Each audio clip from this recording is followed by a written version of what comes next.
Radios are still a great way to have fun and meet people. Is amateur radio just an old-fashioned hobby? Think again. In a world of smartphones and Wi-Fi, you might be surprised to learn that ham radio is more relevant than ever. The Ham Shack. It's not just about talking into a microphone.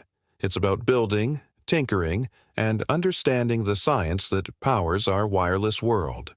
From bouncing signals off the moon to digital messaging, the possibilities are endless. Ham radio emergency volunteer at a public event, and when disaster strikes and all other communications are down, who steps up? We do. Ham radio is a lifeline, connecting first responders and communities when they need it most. Contest enthusiast having fun getting some more DXCC entities. Plus, it's just plain fun. Competing with operators worldwide or just having a chat with someone on another continent. It's a global community. The student learner soldering a circuit board. Ready to explore a hobby that combines technology, community service, and adventure? It all starts with getting your license.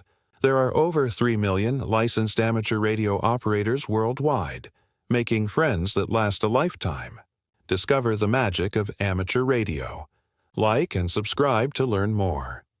73 John G0DDTX